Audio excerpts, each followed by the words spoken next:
अवसर दिया। मान्यवर, भारतीय सेना देश का गौरव है। भारतीय सेना में भर्ती होना एक नौजवान का सपना होता है। मान्यवर, 2019 से लेकर 22 तक थल सेना के लिए देश के नौजवानों ने शारीरिक परीक्षण दिया, मान्यवर, चिकित्सीय परीक्षण दिया और वो परीक्षाएं पास की उन्होंने।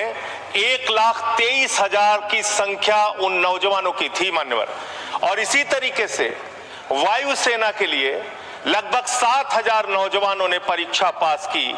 लेकिन बड़े अफसोस के साथ आपके माध्यम से इस सरकार को बताना चाहता हूं कि आज वो नौजवान अवसाद में है, निराशा में है, पीड़ा में है, दुख में है कि उनको आज तक सेना में भर्ती का अंतिम जो भर्ती के लिए उनको चिट्ठी मिलनी चाहिए, उस चिट्ठी की प्रतीक्षा कर रहे हैं। मान्यवर, भारतीय सेना में हरियाणा का नौजवान, राजस्थान का नौजवान, उत्तर प्रदेश हो, पंजाब हो, देश के अलग अलग हिस्सों का नौजवान बड़े हिम्मत के साथ, बिहार का नौजवान भर्ती होता है।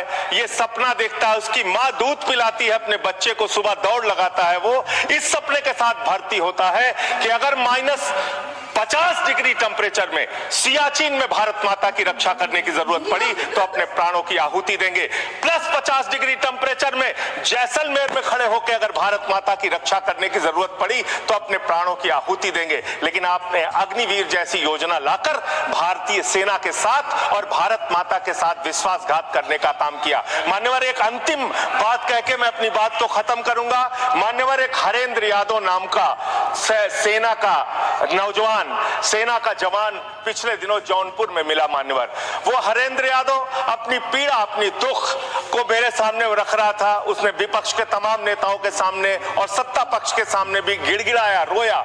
उसकी एक ही विनती थी कि सेना का जवान बना है हाथ में बंदूक लेने के लिए, सेना का जवान बना है भारत की रक्षा करने के लिए, लेकिन उस जवान से अधिकारियों के क्ले उठवाए जाते हैं, सेवादारी करवाई जाती है। सेना में ये सेवादारी की प्रथा बंद होनी चाहिए। हमारे जवानों का सम्मान बरकरार रहना चाहिए। हमारा जवान देश की रक्षा के लिए है, भारत माता की रक्षा के लिए है।